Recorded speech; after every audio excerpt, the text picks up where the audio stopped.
Hello, how are you doing? Welcome back to some more Football Manager 2023 and another part of the Journeyman with England. Today, we take on France and Sweden as we look to wrap up the group stages of the Nations League. Things have been going really well so far in the Nations League. We've won all four matches.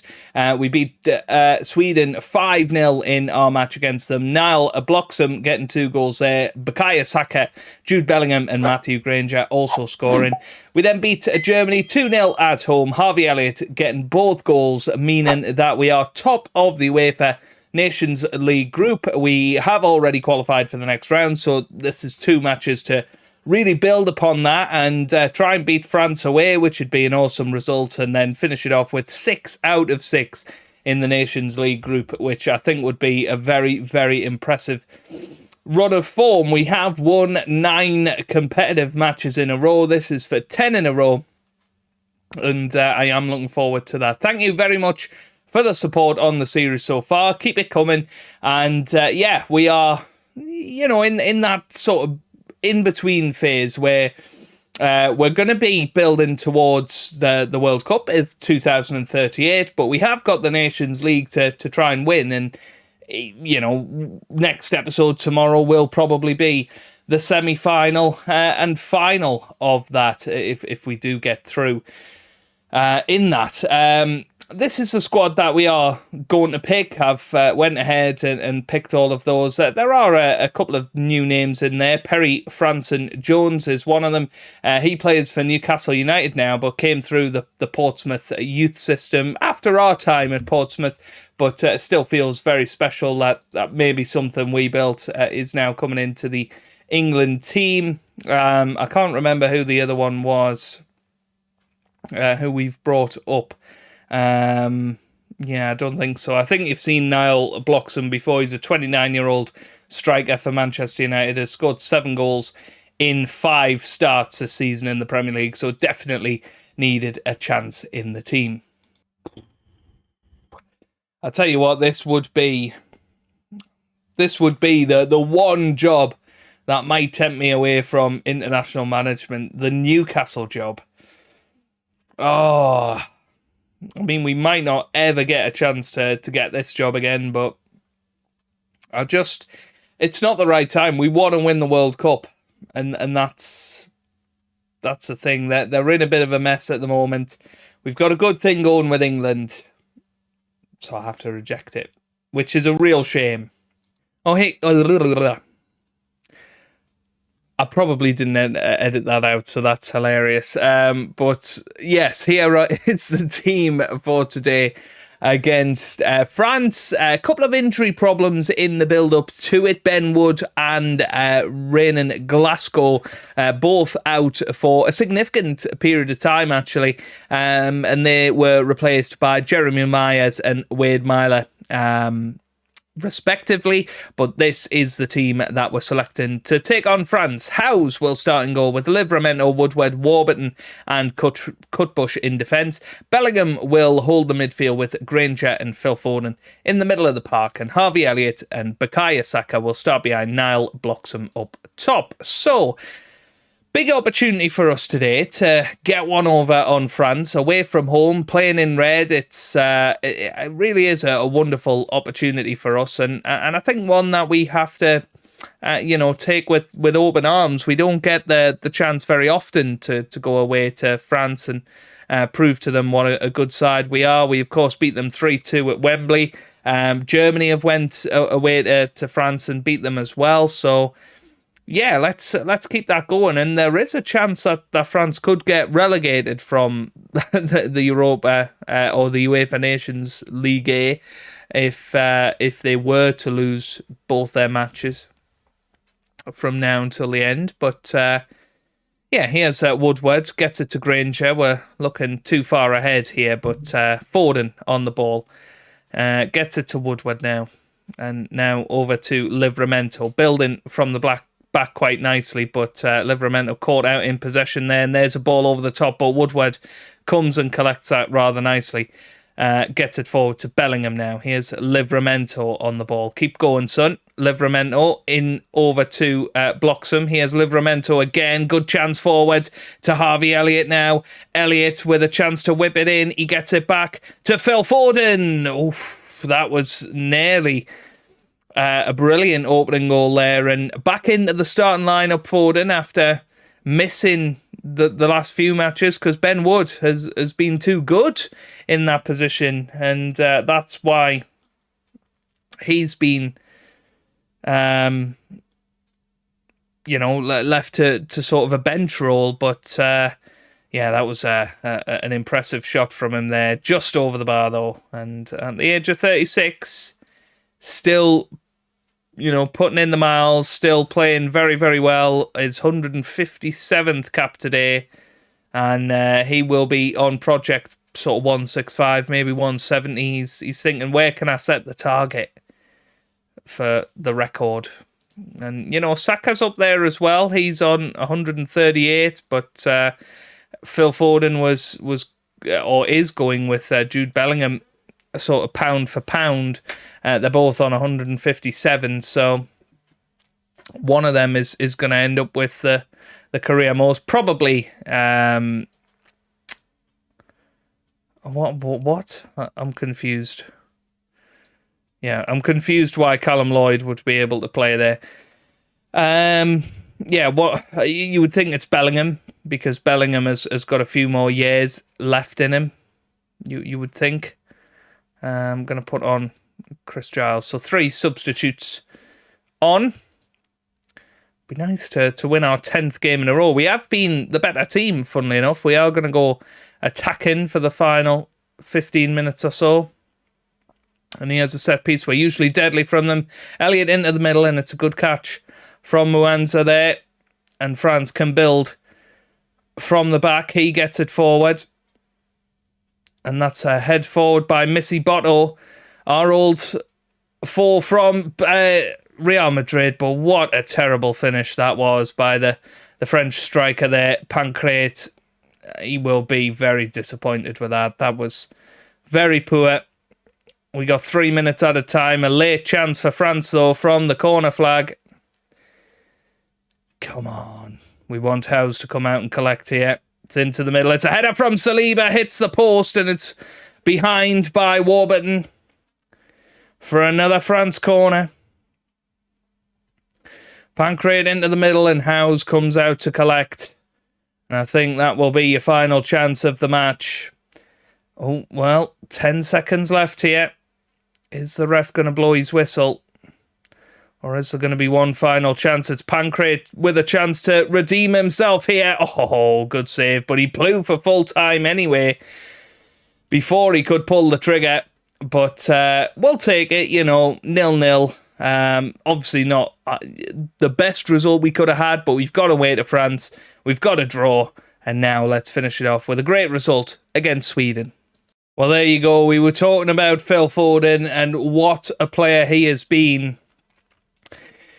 Yeah, he's announced his retirement. He will be retiring at the end of the season. Well, we need to start maybe thinking about, does Phil Foden continue to get into our squads? It is a real tough one. He had such a good Euros, didn't he? Yeah, I mean, apparently he's considering Guardiola's question. Guardiola has asked him to stay on.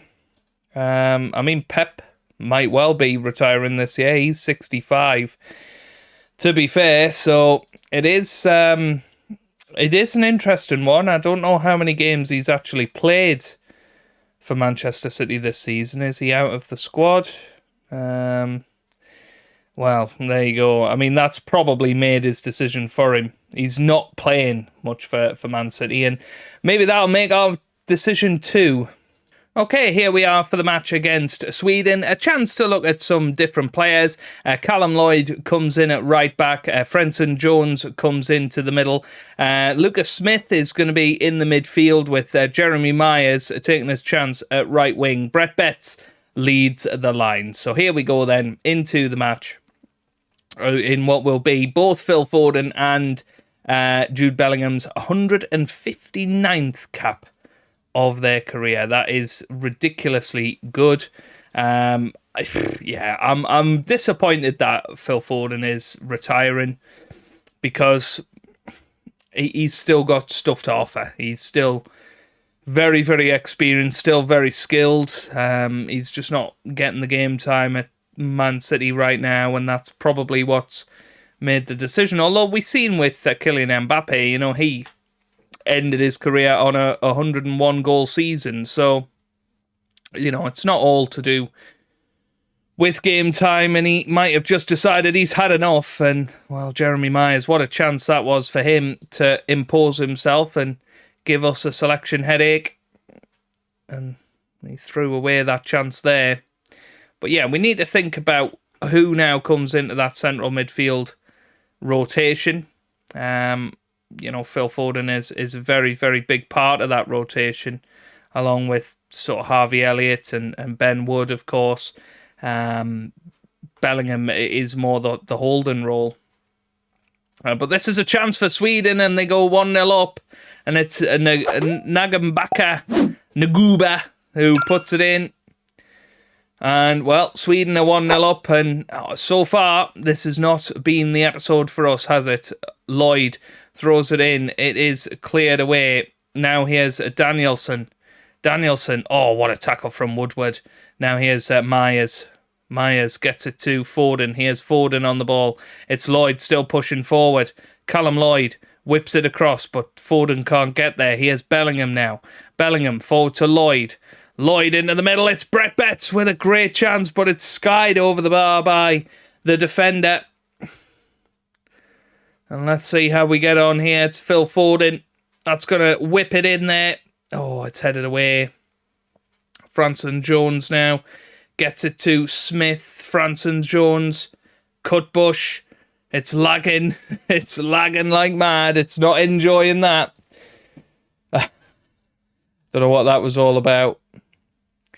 But yeah, Leeds. They're not Leeds. Sweden 1-0 up. I don't know where I got Leeds from, but here's Lucas Smith. He has set himself up here, and he is on a bit of a run at the moment. Gets it to Saka. Saka pushing forward, still pushing. But Sweden managed to get it back. Header from Franson Jones. Foden was there, but couldn't do anything with it. Anderson. Now here's Naguba. Lloyd cuts it out. Here's Woodward. Now Bellingham. Here's Foden now. Foden to Myers. Myers still pushing forward. What a ball that is. Forward to Bukayo Saka, who scores. And that is a brilliant finish from the 35-year-old. And he will be very, very happy to get us back on target. It was a beautiful ball through from Jeremy Myers, who is looking dangerous on that right-hand side, but a good finish from Bukayo, and it is now 1-1.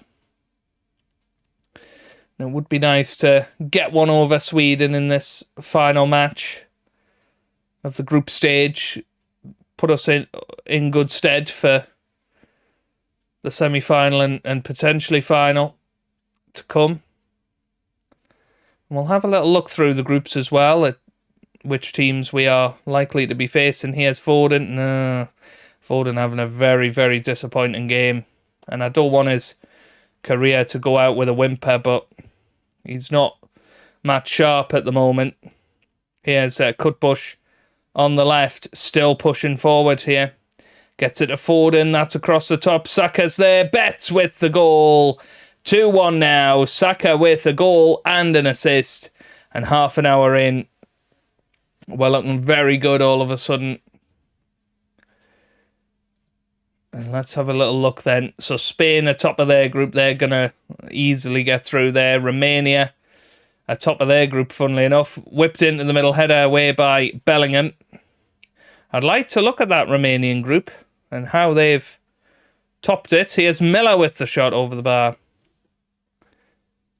But yeah, Romania, Austria, Finland and Slovakia. How on earth did that become a group? In Greece as well?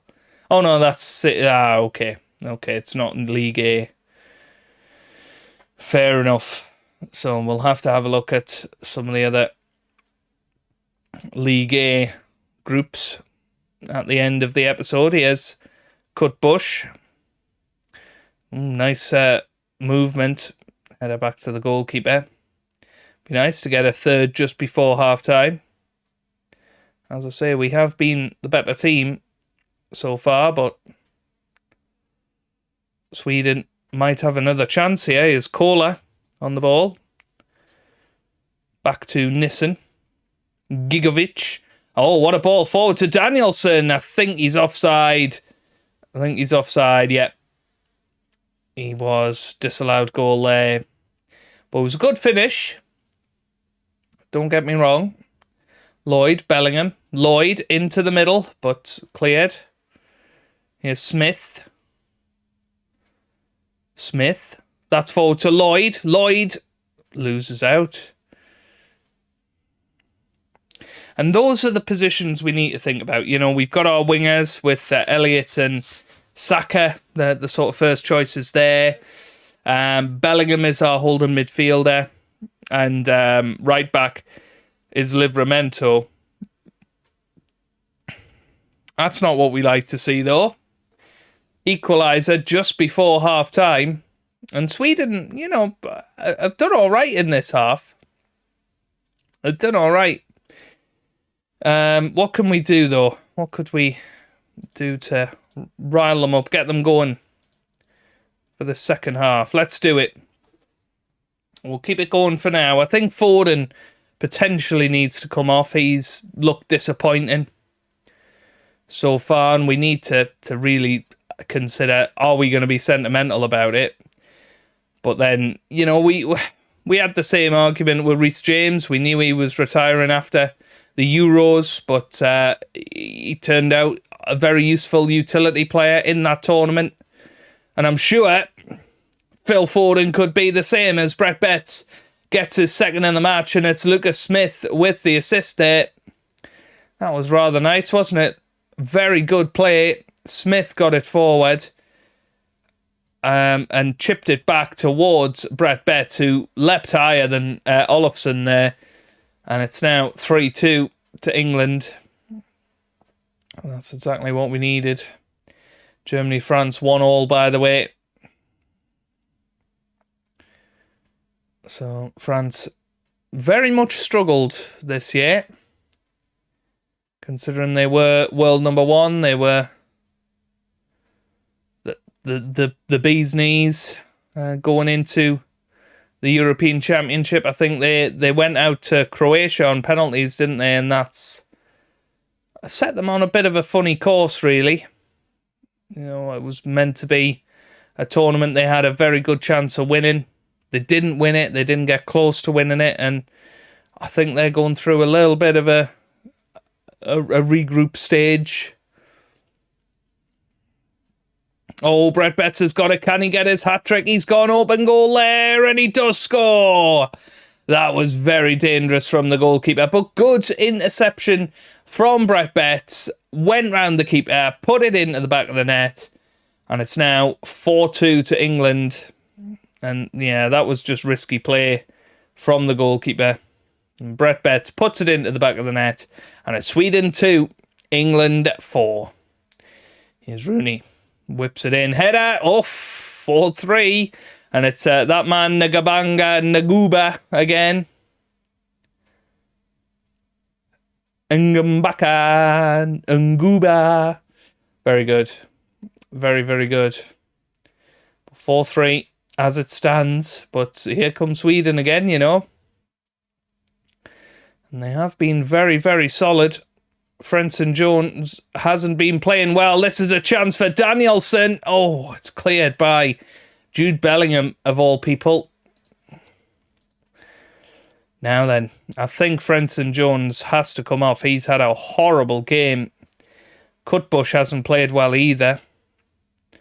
We can put Warburton on that left-hand side. As I say, Foden not at his best. We're going to put Myler in the middle. What does he like to do? Well, we can do this, can't we? Myler can be a defensive mid, and for once, we can give Jude Bellingham a chance to actually be a more aggressive midfielder, which I think he likes doing. Lloyd crosses it wide to Warburton. Here's Woodward, good tackle from Smith.